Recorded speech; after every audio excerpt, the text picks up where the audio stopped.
Ele é jovem de formação batista e assume um desafio institucional de presidir o Conselho dos Pastores Evangélicos de Bauru, o CONPEV.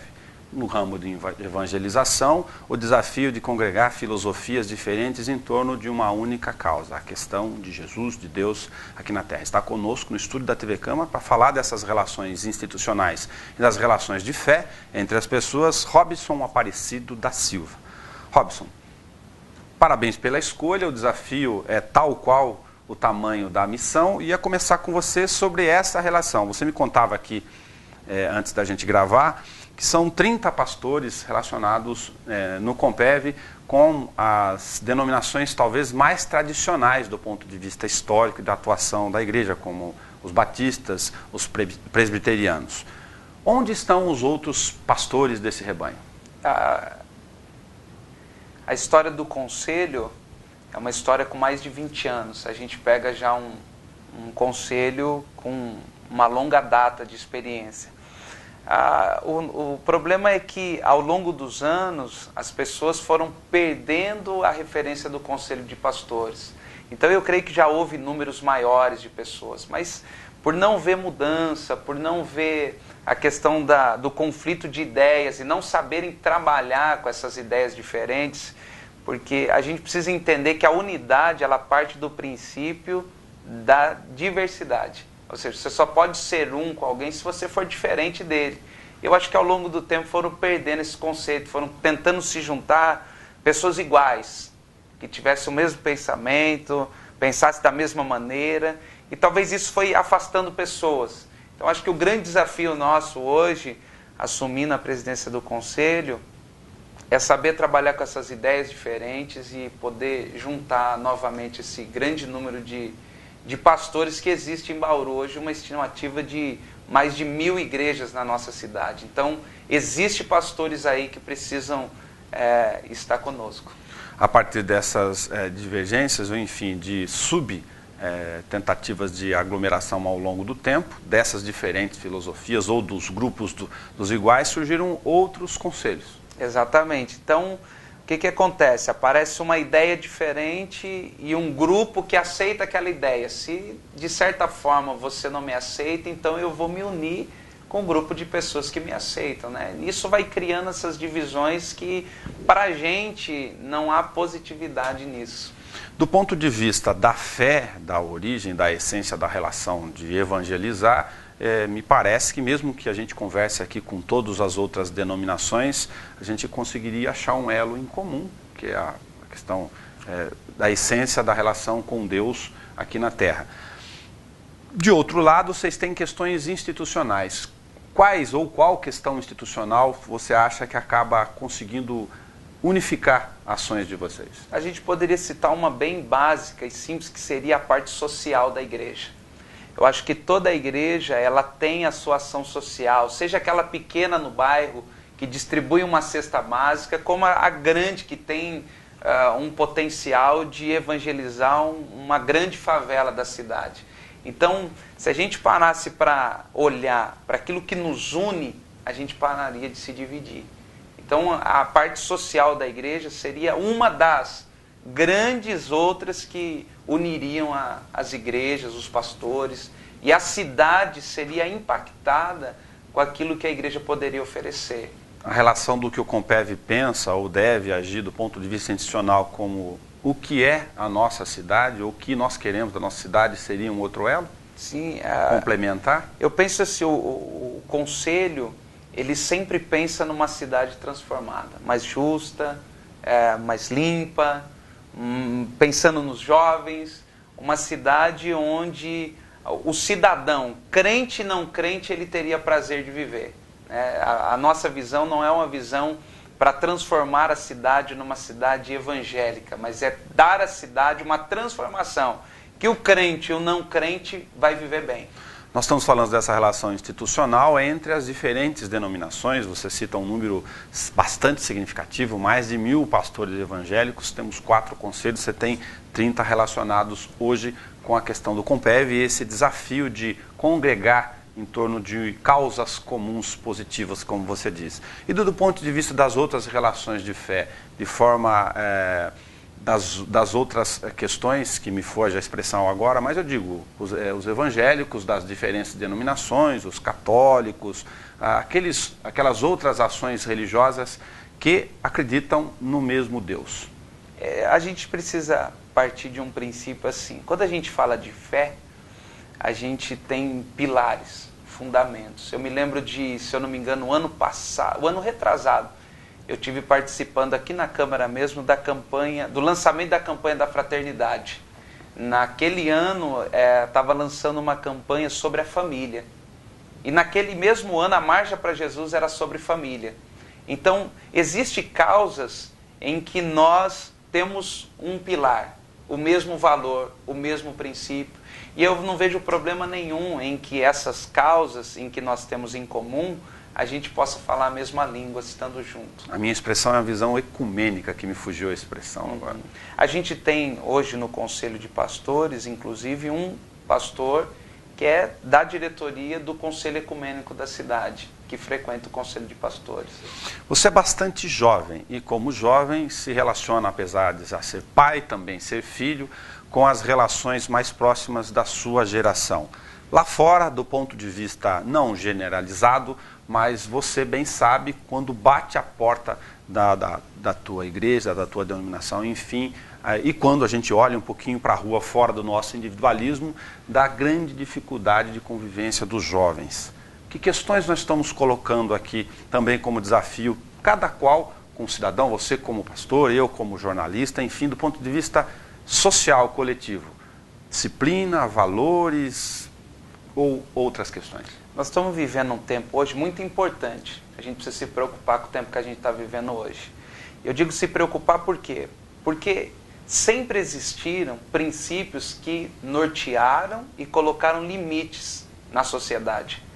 Esses limites e esses valores estão se perdendo. A sociedade hoje corre um grande risco da próxima geração não saber nem que princípios e nem que limites são esses. A responsabilidade são dos jovens? Não. Os jovens estão apenas recebendo a informação.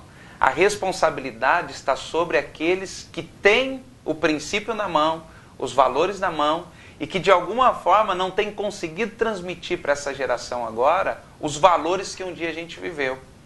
Por exemplo, eu cresci na minha casa pedindo bênção para o meu pai. Hoje, a questão mais difícil é você encontrar um jovem que pelo menos chama o pai de senhor.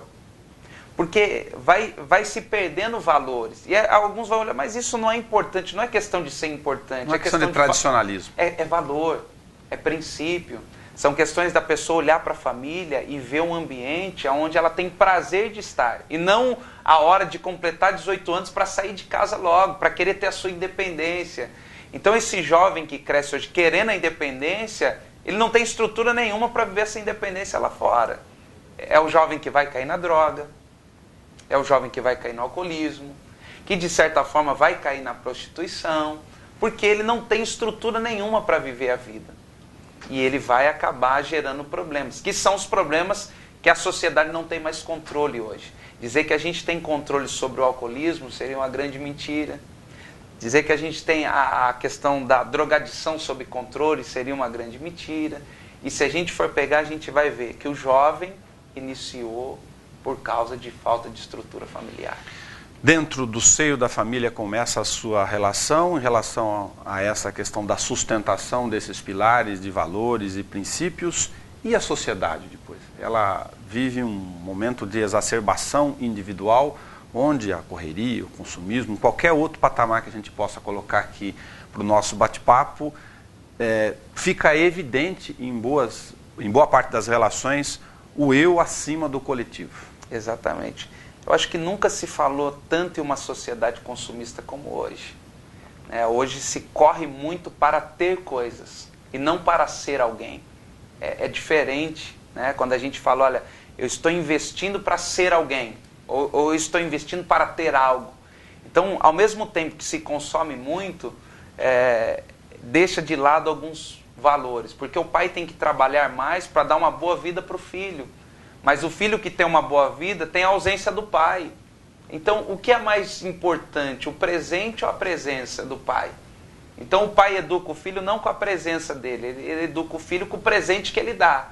Então, olha, você passa de ano que eu te dou uma bicicleta no final. Mas seria muito mais importante ele estar sentado para fazer as lições diárias com o filho, sem o presente do final do ano. Aliás, você tocou num dado aqui de uma pesquisa recentíssima do site, inclusive do instituto chamado Ibope e Inteligência, que apontou em todas as capitais e cidades do país, mais de 2.200 locais, fragmentado essa discussão, que apenas 33% dos pais, pai e mãe, por várias razões, acompanham a lição de casa dos filhos. Isso tem um reflexo do ponto de vista de formação. Você vê que a sociedade, quando eu falo sociedade, agora eu vou falar do núcleo menor que é a família. Ela tenta empurrar para a igreja a responsabilidade de educar o filho. Ela tenta jogar para a escola a responsabilidade de educar o filho. E a gente sabe que tanto a igreja quanto a escola, elas vão direcionar sim, mas a base é formada na família. Não adianta a gente querer que essa pessoa aprenda a respeitar o professor se ela não aprendeu a respeitar o pai. Não adianta a gente querer jogar sobre algo agora a responsabilidade que começou conosco dentro de casa. Então, hoje a gente está vivendo essa situação porque a gente está passando problema na família. A família está doente. A sociedade só está doente hoje porque a família está doente. Eu tenho um filho de 4 anos. Se eu der um presente para ele hoje, quando chegar em casa, daqui 3 dias, ele vai estar jogado lá. Ele já brincou o que ele tinha que brincar, já passou toda aquela... Agora, o princípio que a gente colocar nele, a Bíblia diz, olha, ensina a criança no caminho que ela deve andar. Dá princípio para ela, dá valor para ela.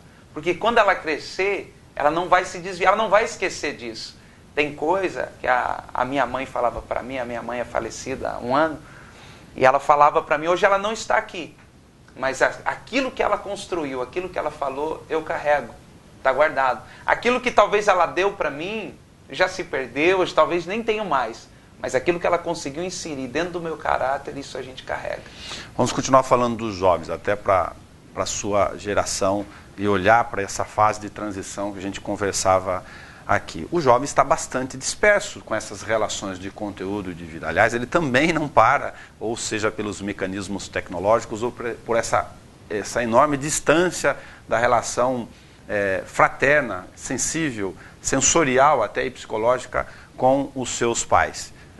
Que a gente sabe, boa parte estão trabalhando, estão se relacionando com essa relação do ter que a gente estava falando aqui. No ponto de vista da igreja, então, da evangelização, como atrair esse jovem? Também é um outro desafio, porque ele, em boa parte, se mostra arredio, refratário a ir lá, ouvir. Embora você tenha uma capacidade de comunicação, eloquência, você tem pastores showman, tem aqueles que cantam, que dançam, que se relacionam no limiar da comunicação com o jovem. Eu vejo que a própria igreja corre um grande risco quando ela tenta lidar com o jovem. Porque hoje o jovem, ele tem, a partir dos 11, 12 anos de idade, ele já tem acesso a praticamente tudo o que a vida pode oferecer.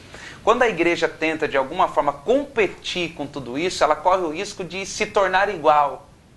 Então é um grande problema hoje, né? Você conseguir atrair esse jovem. O que o jovem precisa hoje, eu digo isso porque da nossa igreja, a igreja que eu pastoreio local, é uma igreja de 250 a 300 pessoas. 60% são jovens. E quando eu digo jovens, são de 16 a 24 anos.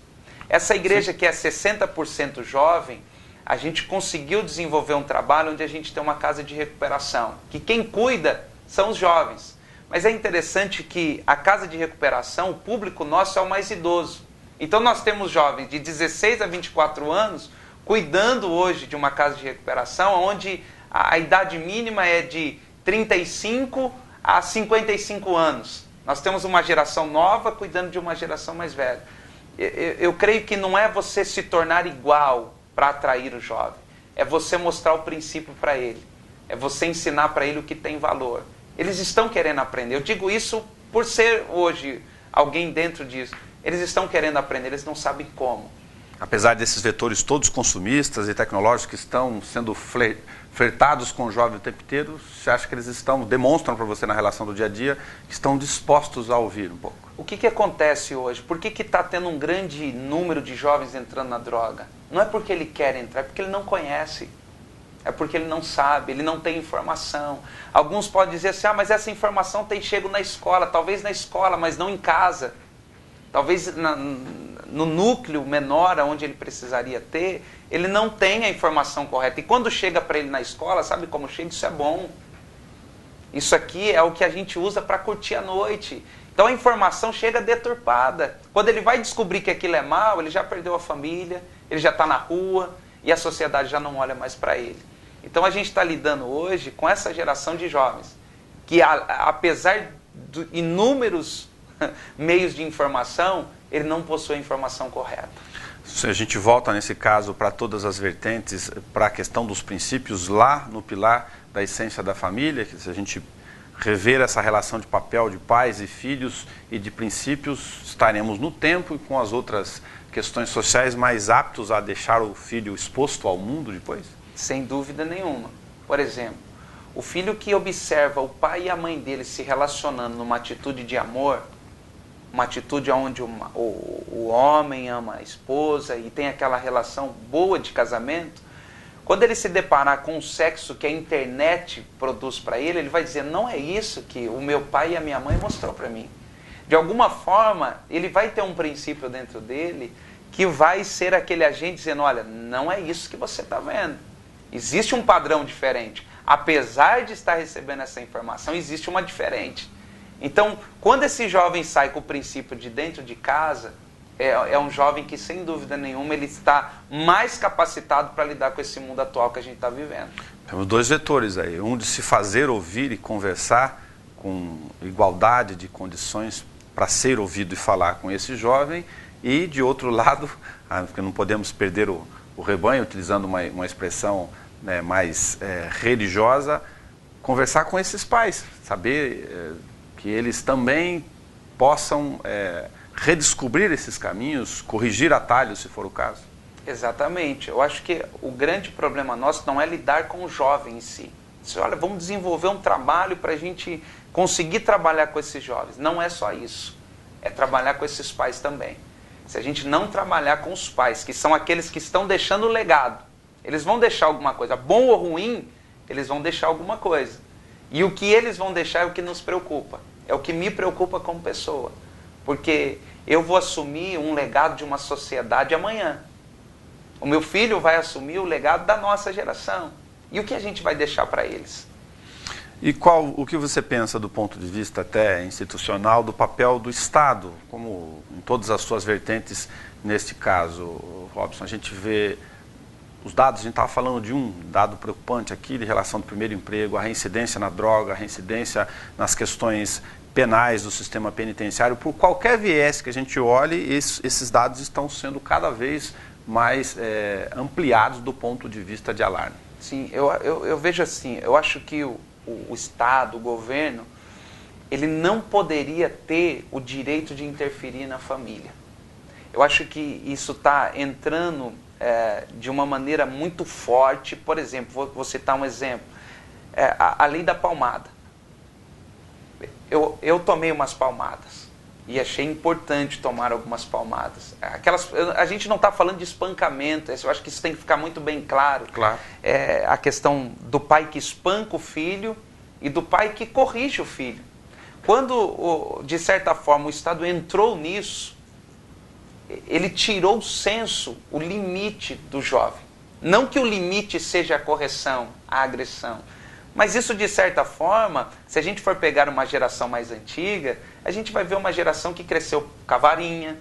Varinha de marmelo, simbolicamente. E, de certa forma, isso não interferiu no ser dele.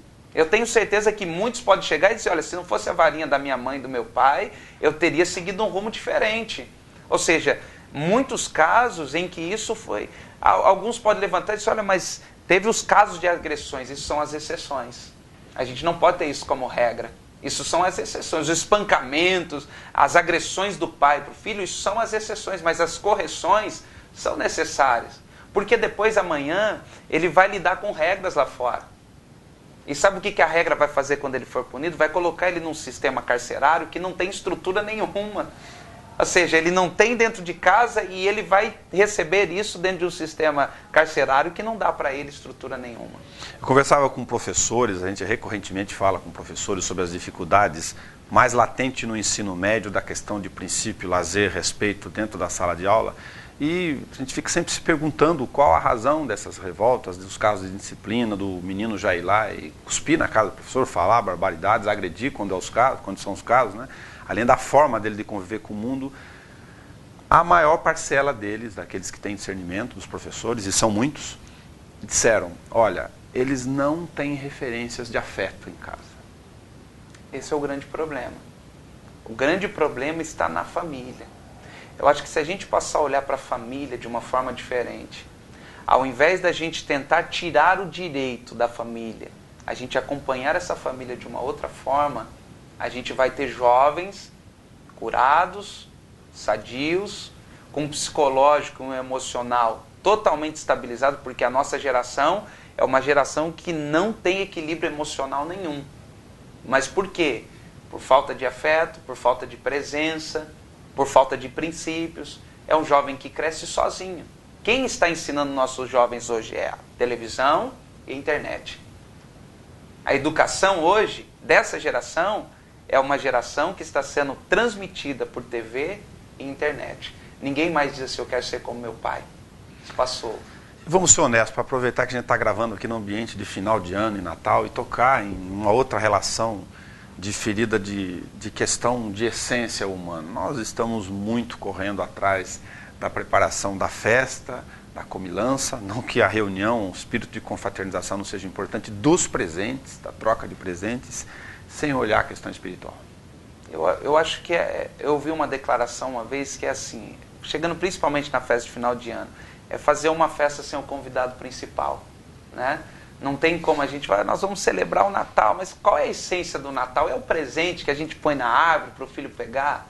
Eu acho que não, eu acho que a gente está apenas participando de uma comercialização. Nós só estamos entrando na rota que o comércio deseja que a gente entre. Mas se a gente quer realmente aproveitar essa época do final do ano, da família reunida, a gente precisa ter o convidado que é o mais importante. Para fechar nosso bate-papo, voltando aqui para a questão institucional do desafio do Conselho de Pastores, você falou sobre uma referência que me chamou bastante atenção. O desafio de reunir essas diferentes vertentes, essas diferentes ideias, estaria mais, se entendi, você me corrija, em olhar as questões onde somos iguais ou temos identidade, ao invés de perder um pouco de energia e tempo falando das eventuais diferenças. Não. Só para a gente ver, saiu uma pesquisa do IBGE dizendo que nós somos 110 mil evangélicos em Bauru. Se a gente for colocar isso em números, a gente vai ver que é 1/3 da população. É muita gente. Sim. Muita gente mesmo. Se a gente for parar para ver as ideias diferentes, a gente nunca vai conseguir andar junto. Eu gosto de dizer assim, olha, no princípio, Deus criou um homem e depois criou uma mulher. Deus criou um homem e uma mulher. 2 seres diferentes. Só que para esses 2 seres diferentes, eles dizem, sejam um. Diferentes podem ser um. O problema é a gente querer pegar 2 iguais e transformar esses 2 iguais em um. 2 iguais nunca serão um. Se a gente pegar 2 mulheres, elas nunca vão conseguir se reproduzir. 2 homens nunca vão conseguir fazer isso. Ou seja, a igualdade não promove a unidade. O que promove a unidade é a diferença. Então, é levantar sim as diferenças. Você não precisa ter um nome da minha igreja para caminhar comigo, a mesma filosofia que eu. Não, nós não precisamos disso. Nós precisamos de uma coisa, que é olhar para os fundamentos da nossa fé. Se a gente cavucar todas as nossas ideias, nós vamos encontrar fundamentos. E a gente vai ver que nos fundamentos nós somos iguais. Então a nossa questão é tirar tudo aquilo que está em cima dos fundamentos e fazer a gente olhar para aquilo que a gente tem como igual. Robson, muito obrigado por você ter atendido o nosso convite. Boa sorte, sobretudo fé e perseverança nas suas relações de vida, que é o que mais importa. Obrigado, eu agradeço a oportunidade. Eu espero que o nosso trabalho dentro do Conselho de Pastores possa promover uma cidade melhor. Muito obrigado. Bom Natal e Ano Novo, se a gente ainda não comemorou em casa. Como diz o Robson, esqueça um pouco do presente, olhe a presença, o menino.